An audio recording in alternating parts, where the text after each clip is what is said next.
As crianças agora foram ali ao seu trabalho. Inclusive a Suelen não estava aqui porque estava ajeitando lá também. Então eu tenho essa alegria de poder ver a família inteira servindo ao Senhor. Josué capítulo 24, nós vamos ler não apenas o versículo mais conhecido desse texto, mas nós vamos ler o capítulo praticamente inteiro para entender o que está acontecendo aqui. Josué capítulo 24, a partir do versículo 1, acompanhe aí a leitura na sua Bíblia. Então Josué reuniu todas as tribos de Israel em Siquém, convocou também os líderes, os chefes, os juízes, os oficiais de Israel, e todos vieram e se apresentaram diante de Deus. Josué disse a todo o povo: assim diz o Senhor, o Deus de Israel, muito tempo atrás, seus antepassados, incluindo Terá, pai de Abraão e de Naor, viviam além do rio Eufrates e serviam outros deuses. Mas eu tirei seu antepassado Abraão da terra, além do Eufrates, e o conduzi à terra de Canaã. Dei-lhes muitos descendentes por meio do seu filho Isaque. A Isaque dei Jacó e Esaú. A Esaú dei os montes de Seir como propriedade, mas Jacó e seus filhos desceram para o Egito. Então enviei Moisés e Arão e lancei pragas terríveis sobre o Egito, depois tirei vocês de lá. Quando tirei seus antepassados do Egito, e eles chegaram ao Mar Vermelho, os egípcios os perseguiram com carros de guerra e cavaleiros. Seus antepassados clamaram ao Senhor, e eu coloquei escuridão entre os israelitas e os egípcios. Fiz o mar desabar sobre eles e os afoguei. Vocês viram com os próprios olhos o que eu fiz contra os egípcios. Depois vocês viveram muitos anos no deserto. Por fim, eu os trouxe à terra dos amorreus, a leste do Jordão. Os amorreus lutaram contra vocês, mas eu os destruí diante de vocês. Eu os entreguei em suas mãos, e vocês tomaram posse da terra deles. Então Balaque, rei de Moabe, filho de Zippor, declarou guerra contra Israel e mandou chamar Balaão, filho de Beor, para amaldiçoá-los. Mas eu não dei ouvidos a Balaão. Em vez disso, fiz que ele os abençoasse. Desse modo os livrei de Balaque. Versículo 11. Quando vocês atravessaram o Jordão e chegaram a Jericó, os habitantes de Jericó lutaram contra vocês, como fizeram os amorreus, os fariseus, os cananeus, os hititas, os girgazeus, os heveus, os jebuseus. Mas eu os entreguei nas mãos de vocês. Enviei terror adiante de vocês para expulsar os 2 reis amorreus. Não foram espadas nem arcos que lhes deram a vitória. Eu lhes dei uma terra que vocês não cultivaram, e cidades que não construíram, as cidades onde agora habitam. Eu lhes dei vinhedos e olivais para alimentá-los, embora vocês não os tenham plantado. Portanto, temam o Senhor, sirvam-no de todo o coração, lancem fora os ídolos que seus antepassados serviam quando viviam além do Eufrates e no Egito. Sirvam somente ao Senhor. Mas se vocês se recusarem a servir ao Senhor, escolham hoje a quem servirão. Escolherão servir aos deuses aos quais seus antepassados serviam além do Eufrates, ou os deuses dos amorreus em cuja terra vocês habitam? Quanto a mim, eu e minha família serviremos ao Senhor. O povo respondeu: jamais abandonaríamos o Senhor para servir outros deuses. Pois foi o Senhor nosso Deus que nos libertou e a nossos antepassados da escravidão na terra do Egito. Ele realizou grandes milagres diante dos nossos olhos. Enquanto andávamos pelo deserto, cercados de inimigos, ele nos protegeu. Versículo 18. O Senhor expulsou de diante de nós os amorreus de todas as nações que viviam nesta terra. Portanto, nós também serviremos ao Senhor, pois só Ele é nosso Deus. Então Josué advertiu o povo: vocês não são capazes de servir ao Senhor, pois Ele é Deus santo e zeloso, não perdoará sua rebeldia e seus pecados. Se abandonarem o Senhor e servirem outros deuses, Ele se voltará contra vocês e os exterminará, apesar de todo o bem que Ele lhes fez. Mas o povo respondeu a Josué: não, nós serviremos ao Senhor. Versículo 22. Vocês são testemunhas de sua própria decisão, disse Josué. Escolheram servir ao Senhor. Sim, responderam eles. Somos testemunhas daquilo que dissemos. Pois bem, disse Josué, Então lancem fora os falsos deuses que estão em seu meio e voltem o coração para o Senhor, o Deus de Israel. O povo disse a Josué: serviremos ao Senhor nosso Deus e obedeceremos somente a Ele. Naquele dia Josué fez uma aliança com o povo em Siquém e lhes deu decretos, estatutos para obedecerem. Josué registrou todas essas coisas no livro da lei de Deus, como lembrança do pacto. Pegou uma grande pedra e ergueu debaixo do carvalho, junto ao santuário do Senhor. Josué disse a todo o povo: esta pedra ouviu tudo o que o Senhor nos disse. Ela será testemunha contra vocês, se não cumprirem o que prometeram a Deus. Amém?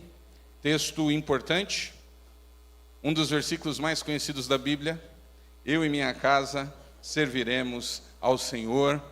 Mas eu fiz questão de ler todo o contexto para mostrar que isso não se trata apenas de uma frase de efeito, não se trata apenas de um momento poético ou de um momento de uma canção. Isso é fruto de algo sério. Na verdade, esse texto nos fala sobre a importância das decisões que tomamos, sejam elas boas ou ruins. Josué está aqui lembrando o povo e falando sobre a gravidade. E quando nós pensamos principalmente em família, e aqui já vai uma palavra especial para aqueles que estão à frente da família, decisões têm o poder de abalar ou de salvar nossas famílias. Esses dias que eu estive ausente, eu sempre faço a mesma brincadeira, e às vezes eu pego um ou outro, a gente descobre. Quando eu chego e vejo alguém falando pastor, eu já digo logo: oi, tudo bem, bom te ver, sumiu.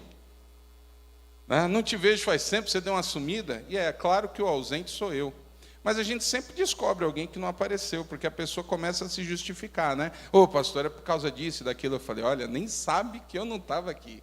Então a gente sempre descobre um pouco aí quando a gente lança essa conversa, né? Mas esses dias eu tive o privilégio de estar ou de passar um pouco com minha mãe. Então ela esteve aqui, participou do PGM no início, já está ali em Santa Catarina. E você que tem sua mãe aí perto, você que ainda vive com a sua mãe, eu estou naquela fase que o máximo que eu consigo ver minha mãe é de 10 a 15 dias por ano. Então, isso faz uma diferença muito grande, né?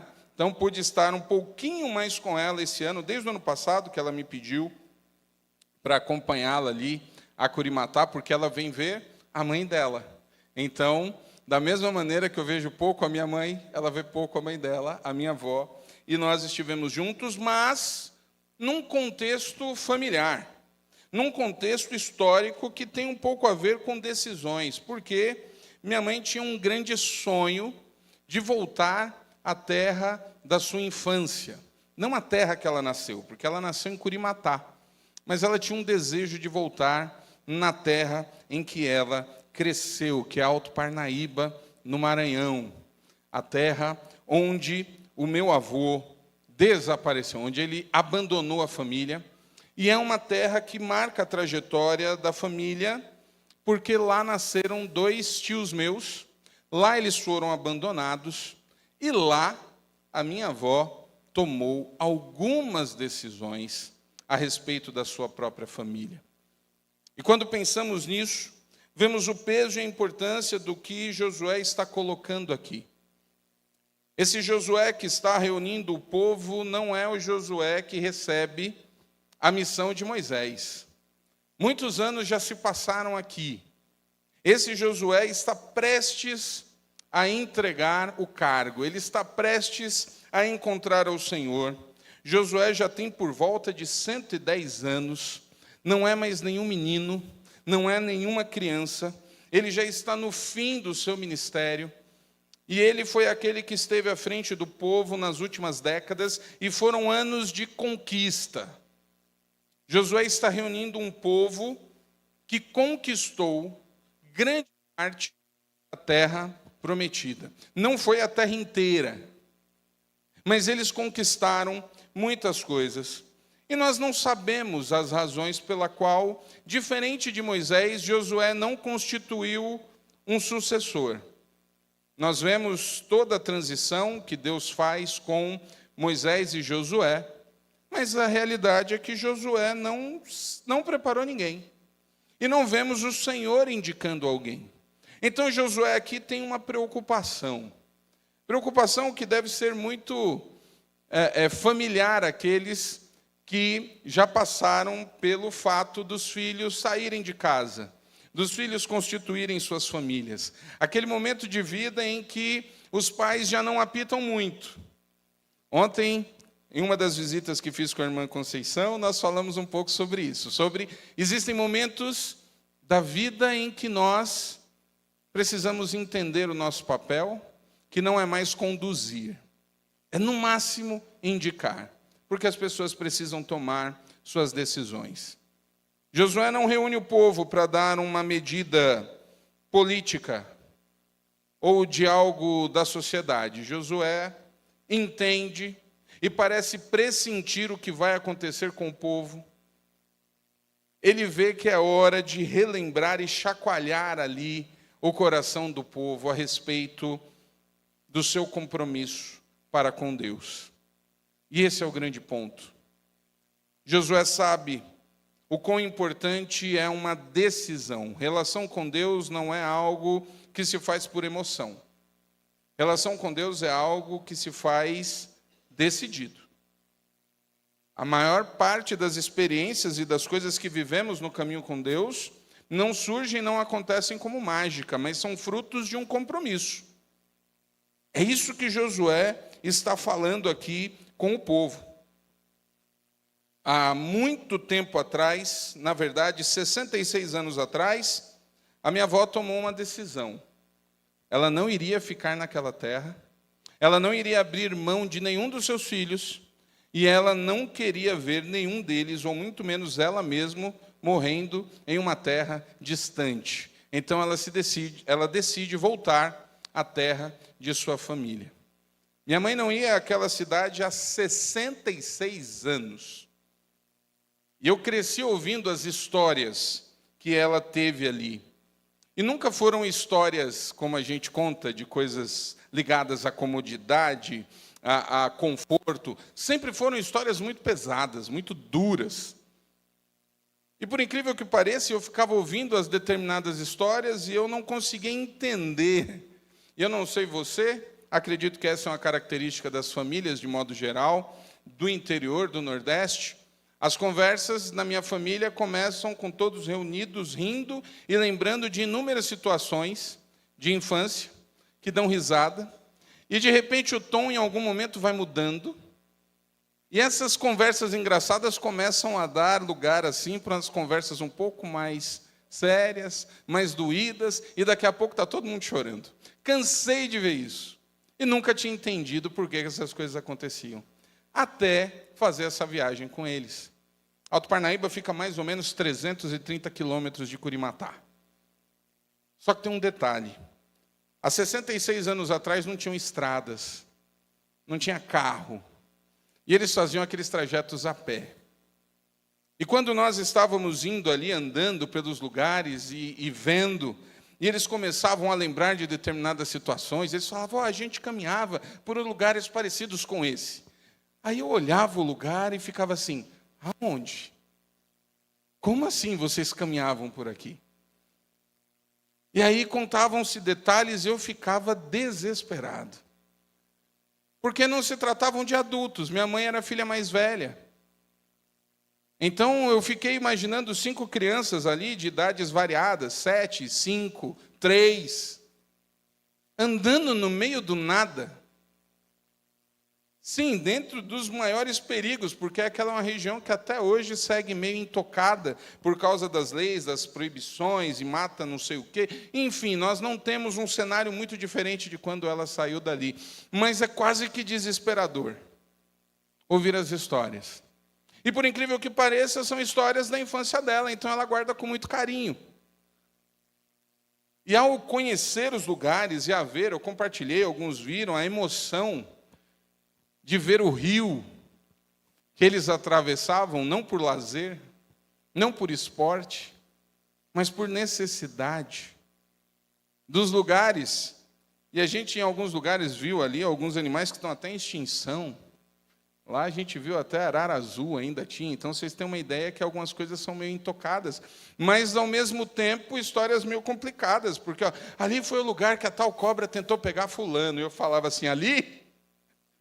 O que a gente está fazendo aqui? Foi ali que uma sucuri tentou dar o bote, eu falei, ali?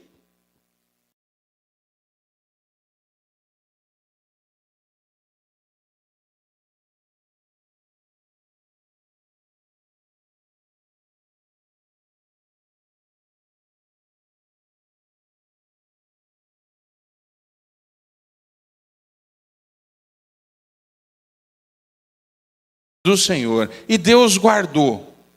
Então foram dias assim de profunda emoção, podendo ver como Deus livrou e como aquelas decisões de tantos anos atrás influenciaram e influenciam diretamente outras coisas. Então, em um determinado momento, começaram a falar assim, porque se papai não tivesse desaparecido, se tivesse ido para Brasília, se tivesse ficado em Brasília, poderíamos tal. Eu falei assim, dessa parte da história eu não gosto. Aí eles olharam para mim assustados, como assim? Se o vô não tivesse desaparecido, mamãe não teria encontrado o papai. E eu não estaria aqui contando essa história. Então, com todo respeito, muito obrigado, Senhor, porque o vô um dia desapareceu. Aí eles olharam assim, deram risada, porque, claro, eu preciso pensar um pouco em mim. Se eu não existisse, minha família aqui não estaria. Então tem uma série de fatores aí que a gente tem que agradecer a Deus pelo que realmente aconteceu. Mas a decisão de permanecerem firmes diante do Senhor os fez não ter ódio do passado. Os fez olhar para o passado como algo em que Deus agiu, guardou, protegeu. E isso faz com que os corações não andem carregados de decepções, mágoas, tristezas. E o que Josué faz é dar alguns argumentos para a decisão que eles precisam tomar. Josué reúne o povo inteiro e ele faz um resumo histórico. E eu estou falando de história aqui da minha própria família, porque história é fundamental nas nossas vidas. Uma das coisas que nós acompanhamos no texto bíblico é como Deus valoriza a história. Deus valoriza o que aconteceu. Uma das partes, ou digamos, da pedagogia divina, envolve estar constantemente relembrando o que Deus já fez nas nossas vidas. Porque como seres humanos nós temos capacidades incríveis, mas a gente tem alguns defeitos aí na fabricação, depois do pecado, porque Deus fez tudo perfeito. Então qualquer problema vem depois do pecado. Como a gente esquece rápido o que Deus faz. Como por mais que Deus haja de maneira absolutamente incrível, nós temos a tendência de estar apavorado no momento seguinte, achando que as coisas não vão dar mais certo. Quantas e quantas situações na nossa própria casa, no nosso dia a dia. É muito provável que essa noite estejam pessoas aqui ou acompanhando a transmissão, desanimadas ou preocupadas, achando que agora deu ruim, que agora não vai mais para frente. Não importa o quanto Deus já tem agido no passado. E o que Josué está fazendo aqui é relembrando a história. O que nós temos no texto são fatos que Deus fez e agiu de maneira incrível. Então, o primeiro argumento aqui que Josué coloca, ele relembra o passado para decidir o futuro. E se a gente não lembra o que aconteceu, a gente continua errando da mesma maneira.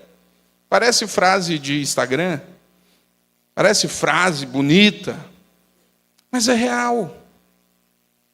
Esquecer as coisas que aconteceram nos faz cometer os mesmos erros. E se tem algo que a gente pode fazer é aprender com os erros do passado. Então Josué relembra, quando ele fala aqui no versículo 3, ele lembra: mas eu tirei seu antepassado Abraão da terra além do Eufrates e o conduzi à terra de Canaã. Dei-lhes muitos descendentes por meio de seu filho Isaque. Ele está lembrando desde o início a história do povo. E a história do povo, ela é completamente interligada com Deus. O povo só existe porque Deus agiu. Nós vamos ter textos incríveis falando sobre isso. Tem uma declaração belíssima de Isaías, lá no capítulo 64, em que ele fala que não se conhece na história um Deus como o nosso, zeloso, que cuida do povo, como Ele. Então é importante olharmos para as nossas vidas, para as nossas histórias, e não nos esquecermos do que Deus já fez. O que é que Deus já fez na sua vida? O que é que Deus já fez na vida da sua família? Pelo que você é grato? Quantas situações que você pode hoje lembrar agora e falar, isso aqui foi Deus. É fundamental. Quando a gente estava no meio da serra, indo para Alto Parnaíba, eu realmente me perdi diversas vezes. Olhando aquelas serras. Olhando aqueles lugares quase que intocados e falando, Senhor, como o Senhor foi misericordioso, porque eu não consigo imaginar. Minha família levou quase 30 dias de caminhada no meio do mato, do nada, para voltar para o meio do nada, porque também não tinha nada lá, no interior, em Curimatá. Eu sempre falei isso, eu não entendo como é que vocês iam de nada para lugar nenhum. Não eram viagens entre cidades, eram interiores. E Deus guardou, Deus livrou. Minha mãe tem histórias absolutamente surreais, de mordida de cobra, de malária. Ela e a avó, minha mãe com 10 anos, indo para um garimpo com a minha avó para vender óleo. 2 mulheres, uma criança de 10 anos, indo para o meio de um garimpo. E Deus cuidou. Deus salvou, Deus protegeu. E aqui Josué está lembrando e falando, olha, nós não éramos nada sem Deus.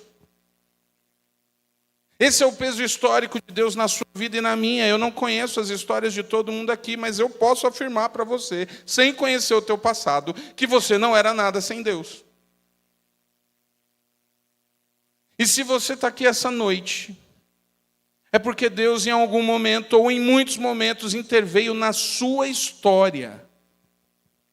Existem livramentos que Deus nos deu que nós nem imaginamos. Nós nem sonhamos com quantas coisas Deus já fez nas nossas vidas. Então Josué coloca um peso histórico e ele fala sobre o grande problema do povo, a idolatria. O que Deus está o tempo todo falando, Ele diz, olha, tirei lá do meio da terra e dos deuses deles, e comecei algo novo. E Josué está aqui o tempo todo falando, olha, o que vocês querem servir a Deus, pois abandonem os ídolos dos seus antepassados. Servir a Deus é decisão. Servir a Deus envolve escolhas.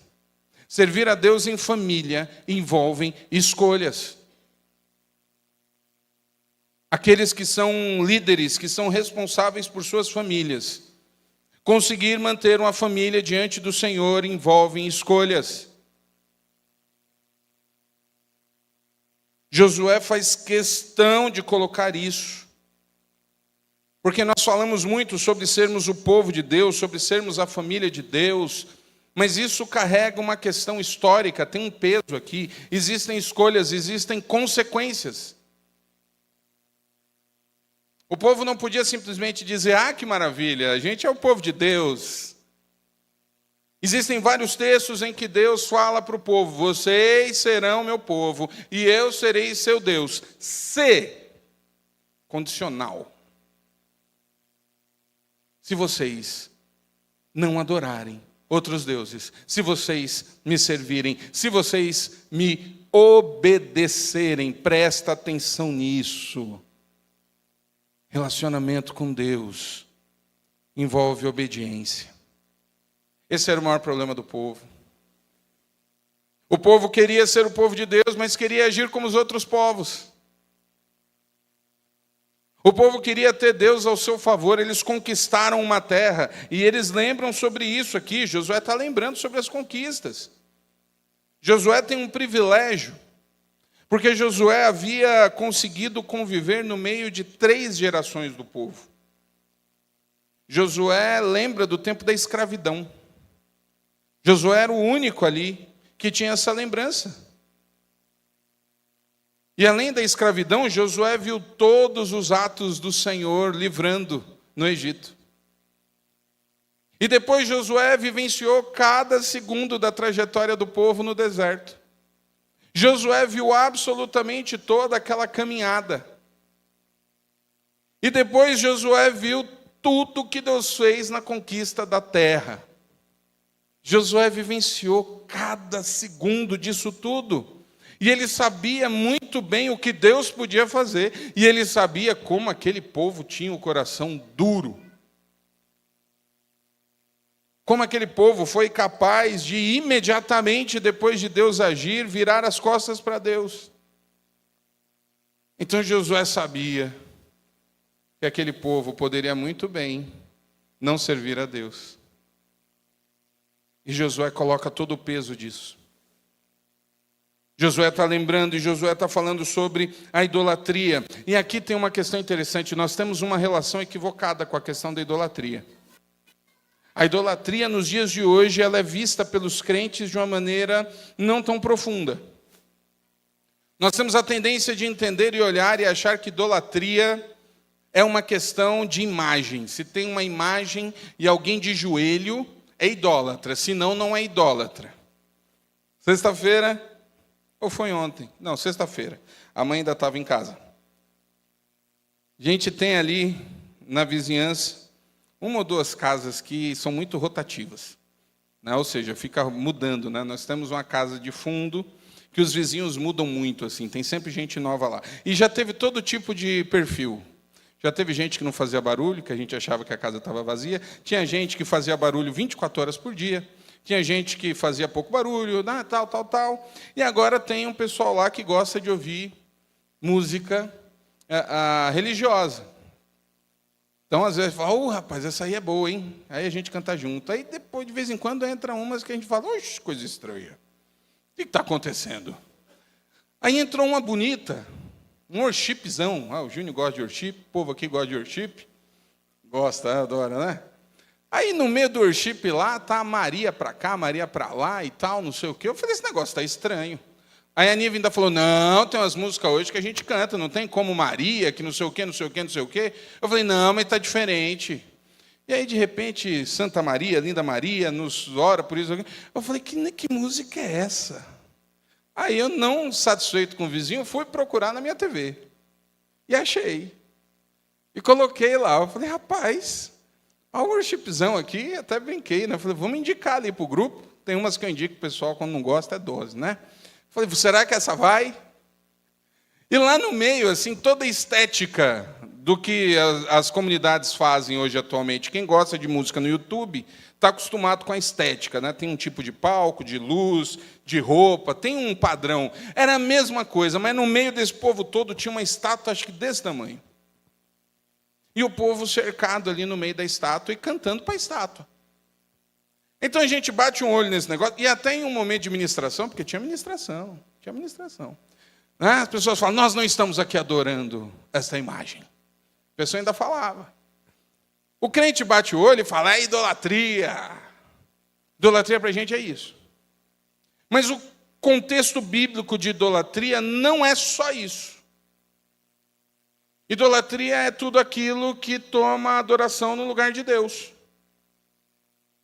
E a idolatria continua sendo um grande problema nos nossos dias. No nosso meio. Mesmo dentro de uma igreja cristã evangélica, dentro da nossa igreja Batista Memorial, dentro das nossas casas. A idolatria é algo que está no contexto das pessoas. Há muito tempo atrás eu falei sobre uma série que foi feita nos anos 90 e depois virou série de personagens mesmo, filme, chamada Deuses Americanos, com um contexto muito, muito interessante. O autor dessa série colocou assim, né, que as divindades estavam se enfraquecendo, as antigas das mitologias, elas estavam perdendo poder por causa das novas divindades. Que o homem evoluído do século 21, do final do século 20, não adorava mais as antigas, só queria saber das novas. E aí ele faz um contexto do que seriam essas novas divindades, e uma das divindades era a tecnologia. E ele falava de como o homem moderno agora prestava reverência à tecnologia. E eu acho isso muito interessante, porque, de fato, nós podemos, nominalmente, não estarmos de joelhos diante de nenhuma imagem, mas nós podemos estar adorando muitas coisas, inclusive a tecnologia. Tem muitas pessoas que hoje são devotas do celular. Tem muitas pessoas hoje que são devotas das redes sociais, que são devotas do trabalho. Não conseguem pensar em outra coisa, que são devotas do estudo, que são devotas de algo independente, é você que nomeia, mas tudo aquilo que faz com que sua vida gire ao redor disso. É tudo aquilo que faz Deus se tornar algo absolutamente secundário. Então, o mesmo problema que o povo tinha no tempo de Josué, o povo continua tendo hoje. O povo continua desenvolvendo idolatria. Nós continuamos criando os nossos pequenos deuses que a gente guarda, que leva para todo lado, que não consegue viver sem. E Josué então está alertando. Ele está dizendo aqui, se abandonarem o Senhor e servirem outros deuses, Ele se voltará contra vocês e os exterminará, apesar de todo o bem que Ele lhes fez. Preste atenção nisso. A relação com Deus é algo séria. E nós temos aqui a oportunidade de repensar, porque Deus exige, é Deus quem faz as regras, Ele quer a mesma fidelidade. Ele reúne o povo e diz, escolhei bem a quem vocês querem servir. Se os deuses dos seus antepassados, ou se o Senhor que já fez tantas coisas, queridos, você já parou para pensar se de fato você tem vivenciado a escolha de servir a Deus, se não está servindo uma outra divindade qualquer?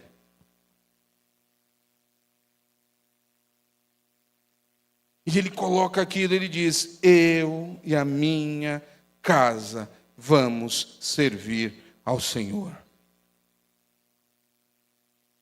Servir ao Senhor envolve abandonar outras coisas. Você consegue lembrar de algo que você tenha mudado, abandonado por causa do Senhor? Tem alguma coisa? As nossas famílias estão sendo destruídas, dizimadas. Os tempos modernos estão moendo a vida familiar. É muito complicado conseguir juntar uma família, é muito complicado conversar em família. E quando a família vai crescendo, aí é que a coisa vai ficando mais complicada ainda. Quantos e quantos já não sofrem desesperados e preocupados, não mais com os filhos, mas com os netos? E o nosso alcance vai cada vez menos. E de repente nós estamos vendo os nossos filhos tomarem escolhas e a gente fica ali já com o coração apertado. Mas aí a gente precisa lembrar de algumas coisas, o quanto de fato nós conseguimos ensinar e mostrar com as nossas vidas o que deve ser feito. Às vezes a gente fica desesperado, mas não consegue ver o quanto nós mesmos afastamos os nossos filhos do Senhor através de decisões equivocadas. Quando não conseguimos vivenciar aquilo que o Senhor pedia. Cuidado. Você que ainda tem filho pequeno, adolescente, a maneira como você enxerga e como você vivencia a igreja, fala diretamente com o coração dele.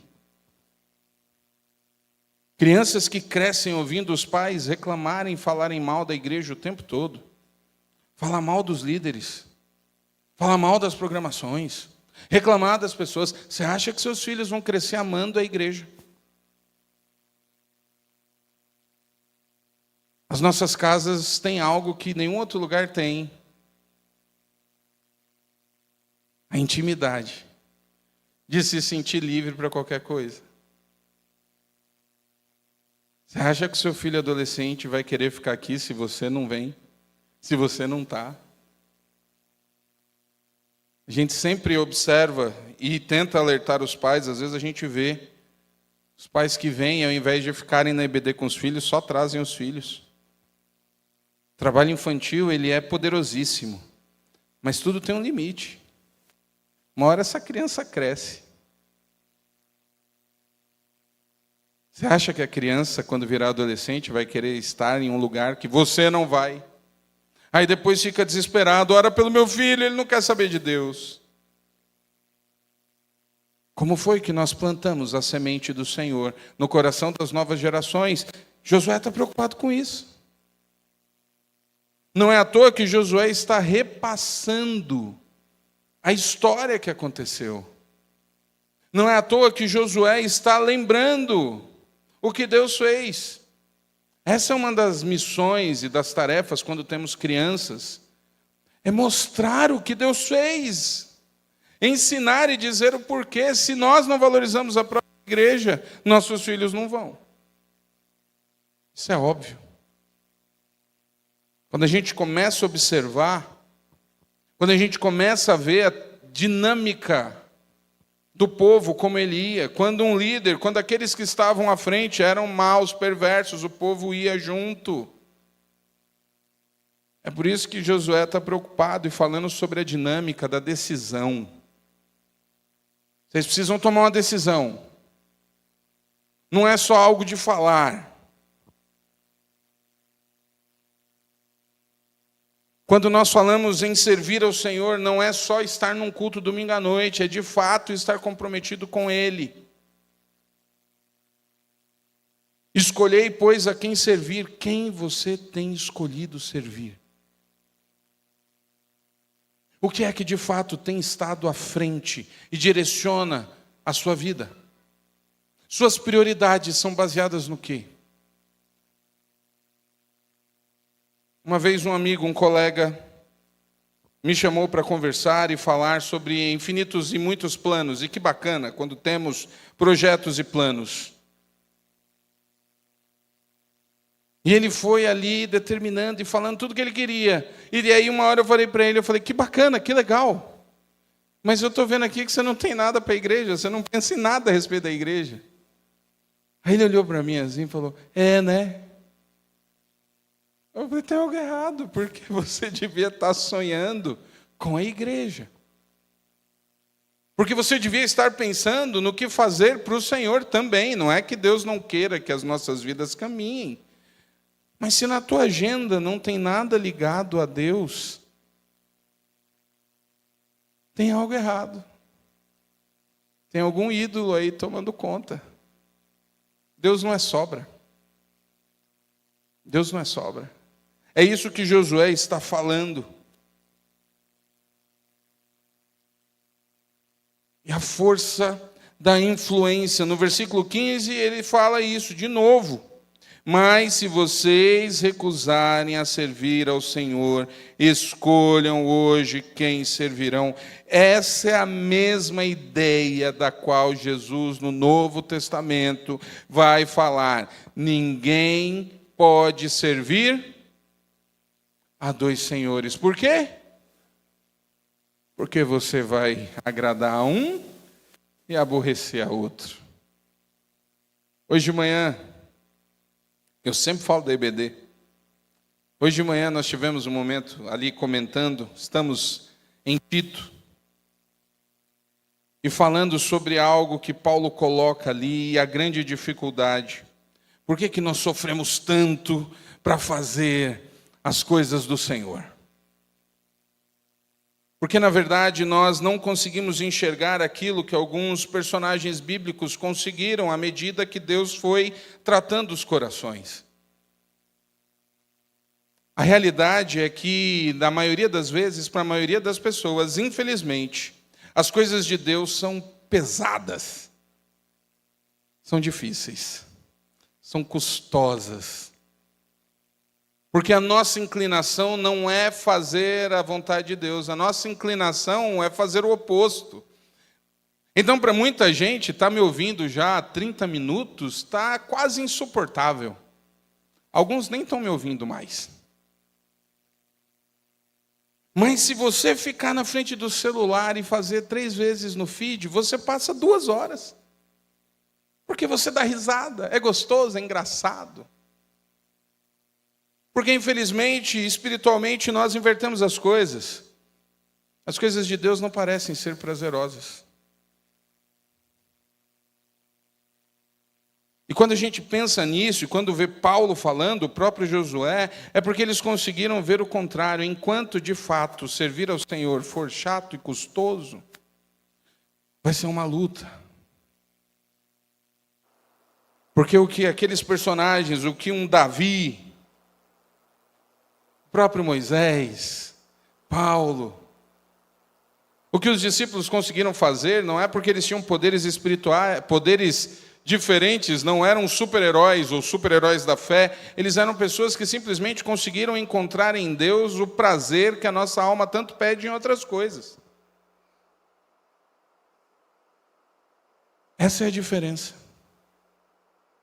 Eles conseguiam sentir alegria em conversar com Deus, e a maioria de nós acha as coisas chatas.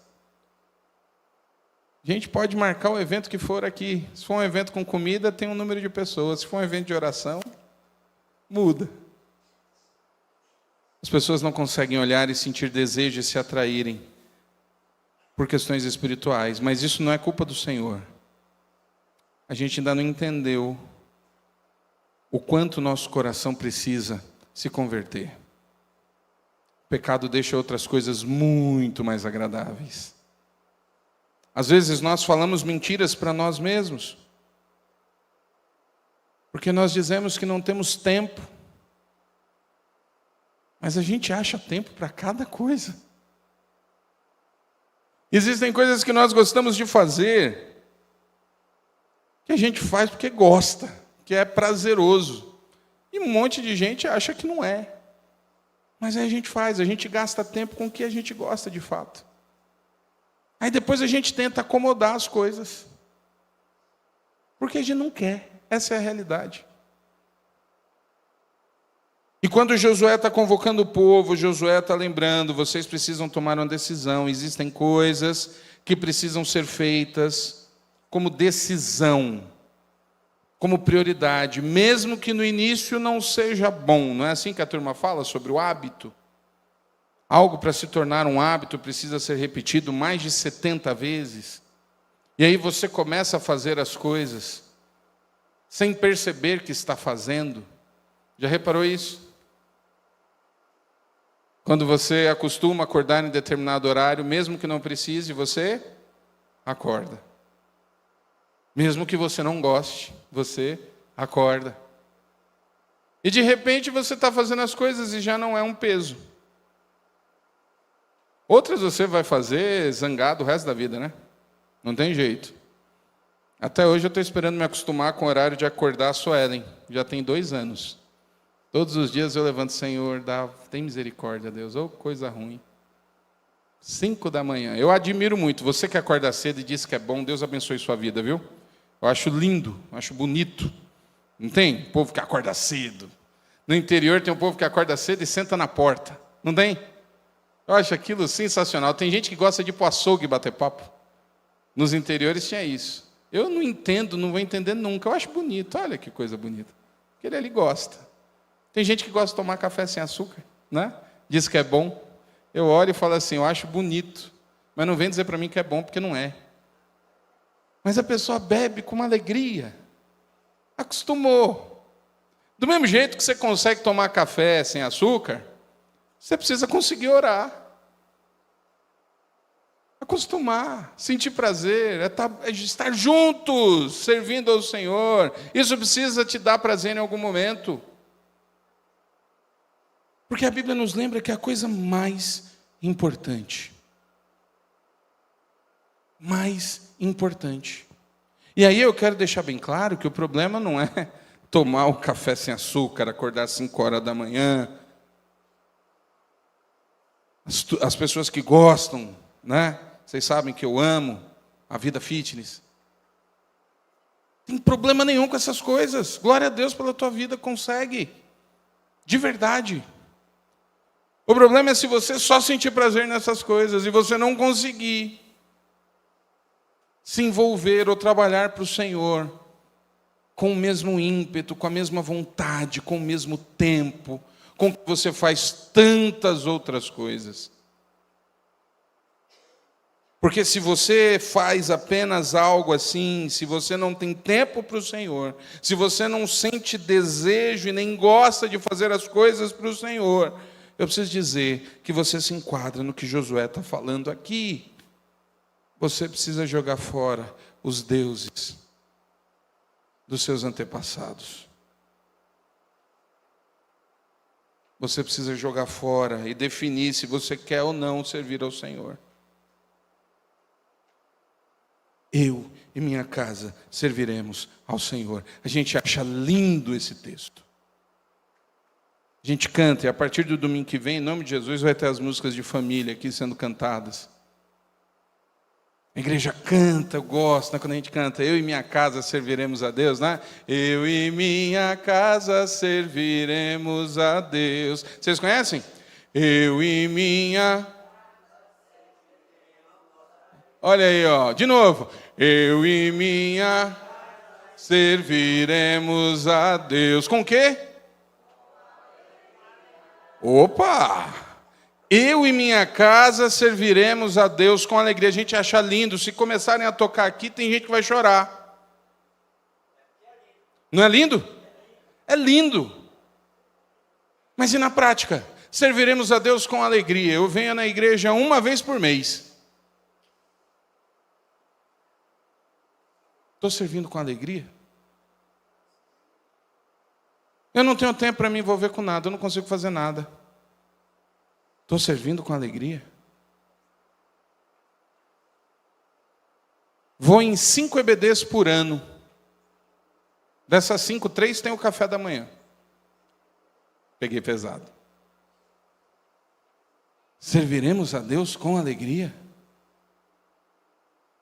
Será que de fato tem sido prazeroso servir a Deus e eu tenho mostrado aos outros o quanto eu estou vivenciando isso?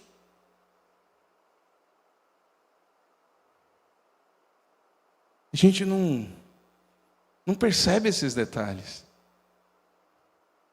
Eu fico observando algumas coisas que mostram como a gente se acostumou, ou como a gente não valoriza outras coisas. Eu fico acompanhando, às vezes, eu tenho ali junto com a comunicação, eu olho as redes sociais da igreja, eu fico vendo. A gente vive uma época, uma sociedade em que as pessoas postam tudo. Tudo, tudo, tudo. Então a turma posta, está em todo lugar. Estou colocando lixo ali fora. Faz a selfie assim, posta. Tem um pessoal que diz que se fizer o treino e não postar, o treino não está valendo, né? Só vale depois que posta. Não tem essa piadinha que a turma faz? Mas eu fico impressionado como não postam nada ligado à igreja. Assim. A turma não faz um story, não coloca, estou no culto, postando. Tem uns que colocam, mas perto do número de pessoas, tem gente que nem segue o Instagram da igreja.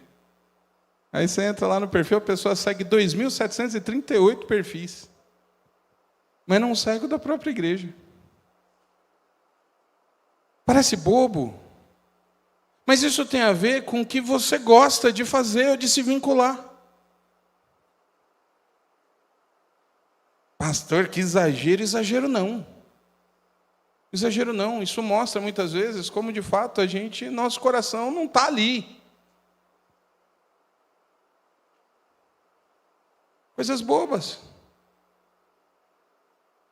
Mas existe uma infinidade de coisas que parecem ser bobas, que mostram exatamente aonde está o nosso coração. Eu e minha casa serviremos ao Senhor com alegria. É uma decisão. É algo que precisa ser decidido e feito. Josué deixa bem claro, se vocês servirem a Deus, se vocês jogarem fora os deuses dos seus antepassados, se vocês obedecerem ao Senhor, Ele será o seu Deus e continuará agindo como sempre agiu. Guardando, protegendo, livrando. Mas se você não quiser, você vai viver a sua vida do jeito que você quer. Mas sem o Senhor. Eu e minha casa serviremos ao Senhor. Qual é a sua decisão? O ministério de louvor pode subir. Eu queria agora que você refletisse um pouco a respeito do quanto realmente você tem vivenciado a decisão de servir ao Senhor. Eu não estou aqui, eu nem vou entrar em questão se você decidiu ou não. Você que um dia já declarou, você que um dia já levantou a sua mão ou foi impactado ouvindo a palavra e disse: Senhor, toma conta do meu coração, eu quero te servir. Para você que já fez isso, o que você realmente tem feito?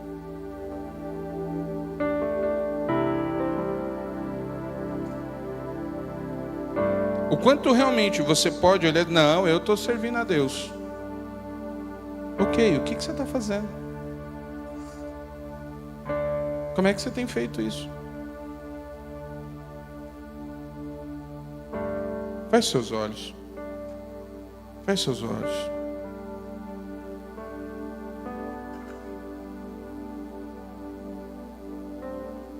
Servir ao Senhor é uma decisão, é abrir mão de outras coisas.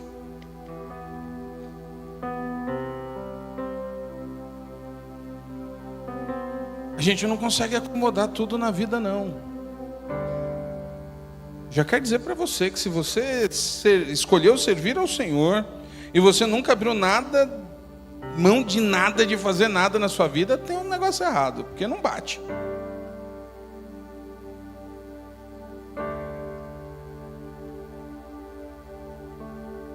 Se me ouvindo, você chegou à conclusão que ainda não tomou essa decisão, eu preciso perguntar para você, o que é que falta para que você decida servir ao Senhor? O que mais você precisa ver? Porque eu tenho certeza que todo mundo aqui essa noite tem uma história de Deus na família. Tenho certeza.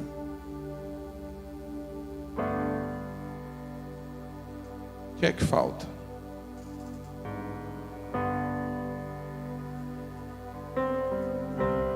Eu e minha casa serviremos ao Senhor.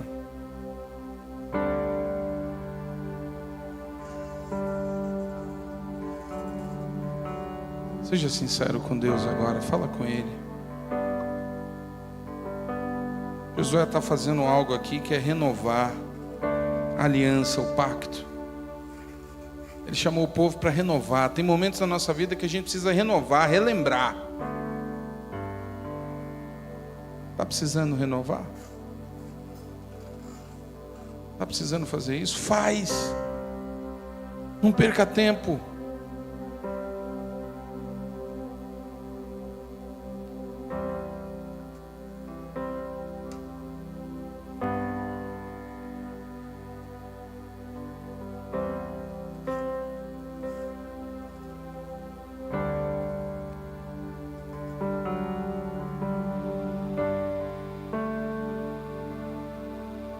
Santo Deus, o Senhor está ouvindo as orações agora.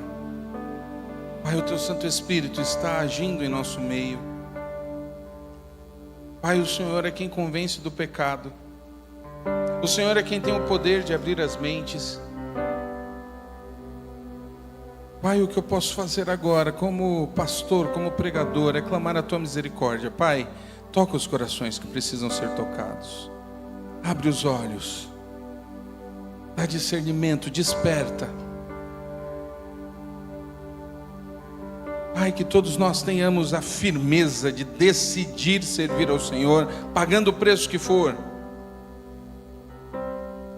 arcando com as decisões que necessitam ser tomadas, mas contando sempre com o Teu braço forte ao nosso lado. Renova, Pai.